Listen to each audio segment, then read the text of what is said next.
Game started. VA-plex. Vaplex. Okay, how about, let's see if I can get a Chagor in here. Nope. Okay, well, this is maybe a Kala system, or it's a Queen's Gambit declined, I guess, at this point. And I've got like a Slav setup where he played fairly quietly with e3. Not bad. No, looks like he's setting up for some queenside expansion.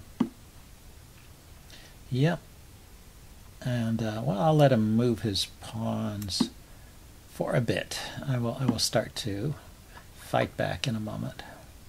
Maybe just here. Just kind of hold the line here. And and then I'll play on the king side. He's taken away this square. So I can't play bishop to d6, which is a bit annoying, I suppose. And I'll find another way to develop the bishop. Maybe I should immediately play knight here. He wants to trade off his light squared bishop, it's true. But I need space for my pieces as well. So if he wants to trade that, he can. If he doesn't trade it, then I can reinforce it this way.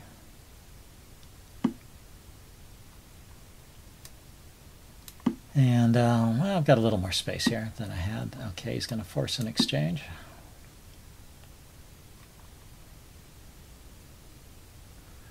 I had to have that move in reserve because this knight didn't have any good squares to go to. So it has to go forward.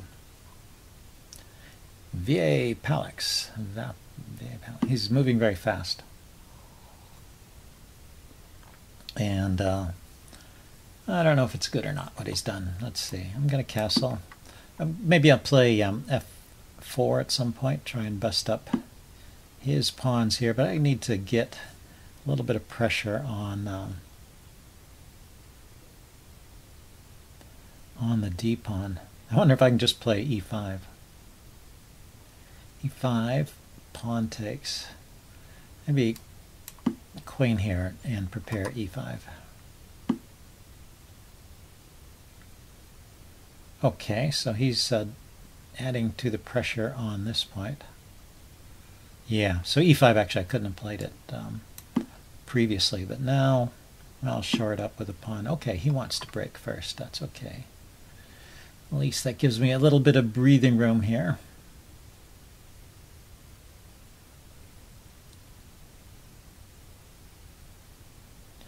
So if I take with the D pawn,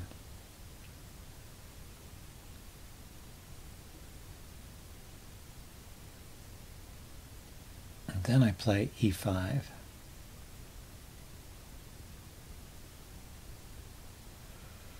If I play E5 and he takes, it's not looking so great, is it?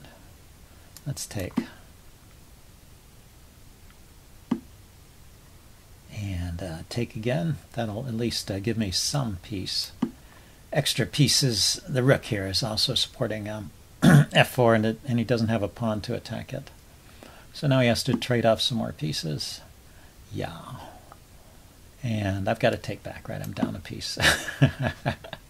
So that's not an option. So we have a weird position where it's nothing but bishops. So I wanted to play E5. That was kind of the idea, was to allow me to play E5 and kind of simplify things a bit here in the center. If he takes my rook with check, I'm going to take back with the bishop and then reposition the bishop to G7. If he takes the pawn, I'll take back with the queen. And now I have a way to develop my light squared bishop, so I'm feeling a little better about this. Yeah, so I'm just going to take here. I can't let that sit there forever. So let's develop the light squared bishop somewhere. Maybe here, for the moment, get a rook to the D file. Be useful. Now if he takes on F8, I can take back with the rook too. So what's this? This is an absolutely symmetrical position. where white has more space on the queen side, and I haven't done anything to weaken these pawns. That's probably my next job, but I need to get all my pieces into the game before I got overwhelmed on the king side. He may be thinking about sacrificial ideas. He could have thought about taking on g6. Yeah, he didn't though. Apparently he did not think about that.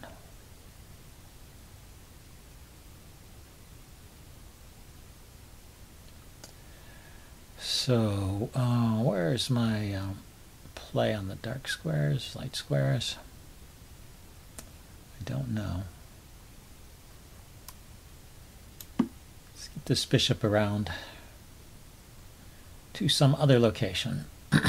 On h6 it defends against g2, so he has the funny idea bishop to h8 and queen to g7 mate. So yeah, I've got some defense on g7 now with bishop h6. Okay, he's left off defense of the f5 square, so I can put a bishop there.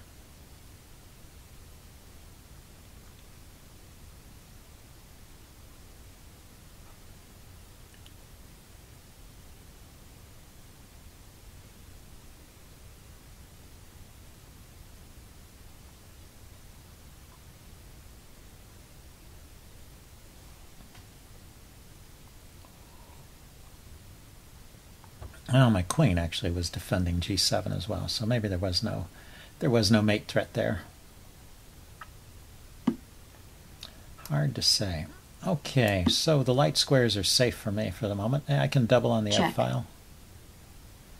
I thought the light squares were safe.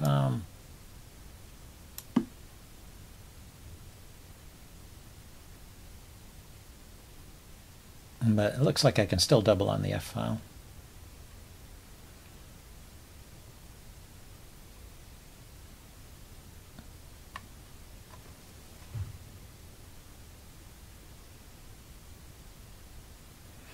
Yeah, I guess he's trying to decide if he wants to trade queens. I think he pretty much has to. If he doesn't trade queens, then what has he really got in this position? So if he trades, I take, and he puts his rook on f1, and I double, and he takes, and I take. Maybe I take with the king. I was thinking, okay, he decided not to. I was thinking he might have some advantage he might be able to penetrate with the rook to the 7th rank first. And my king is a bit awkward over here with he's got this nice dark squared bishop. Okay, so am I threatening anything at the moment? Rook here. No, there's no threat. The square is adequately protected unless I can chase the king away, which I can't do it with the bishop here. So maybe I need to neutralize that bishop next. Bishop to f6 would effectively kill that bishop.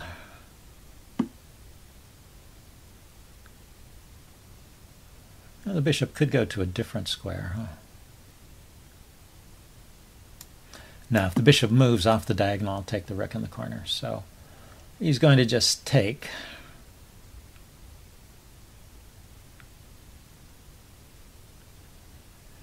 I'll take back with the, oh, he decides to give up the exchange. That's interesting.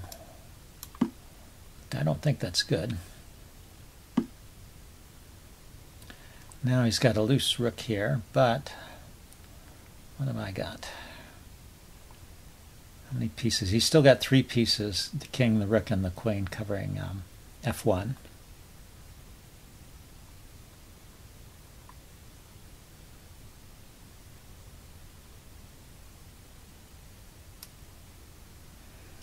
Could try to move over to the E file, maybe try and get something going there.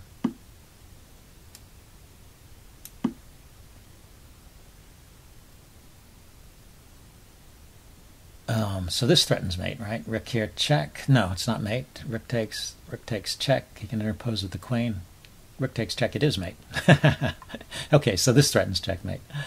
Queen E1 check. Rook takes.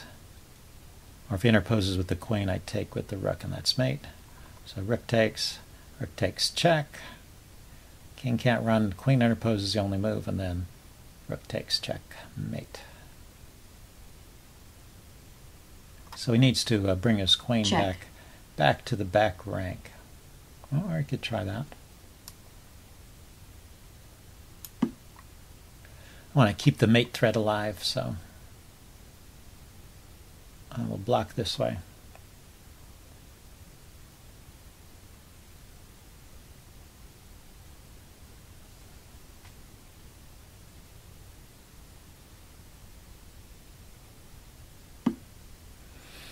Okay, no more mate threat, right? Because the king can run to g2 now. Queen here, check.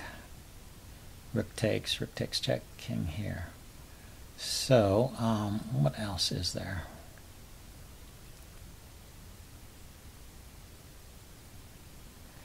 Let's see, I can move the queen to this square, hitting his rook. Or this square, hitting his rook and threatening to come to, that looks like a good move. Queen here threatens to come to f2, check, driving the king in the corner. And then maybe I can come in with the rook, check, and force some exchanges. And in the meantime, it's hitting his rook, so he has to do something about that. So it's a kind of double threat. Yeah, so he didn't defend against the threat to the rook.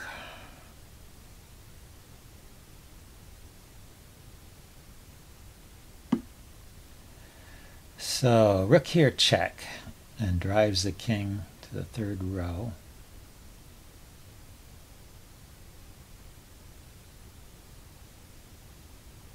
This is still pinned.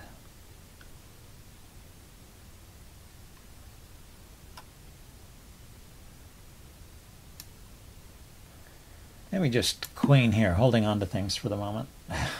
Didn't want to leave my back rank undefended and open to possibly lots of discovered checks. So this check on f1 is not possible because it's covered by his queen. This check is a way to simplify. Just fork the king and the queen and force an exchange, and then I'm just a rook up and a rook and an exchange up, so an easy win. So let's start by mopping up the pawns, I guess. I almost moved here, which would give him a rook back. That would make it easier. That would certainly make it easier. Oh, he's going to defend, huh? It's not really possible for him to defend everything. I could always give the exchange back and be a rook up. So it's pretty easy to win these kind of positions. If you don't do something foolish, you can win them pretty easily. Because he doesn't have mating material. The bishop and the pawn cannot checkmate me no matter what he does. Well, maybe I shouldn't say that so confidently. There may be some weird configuration where a bishop and pawn and king can checkmate. But I think pretty much you have to make a queen in order to checkmate. Problem with the bishops is they only cover half the squares on the board, so you're always able to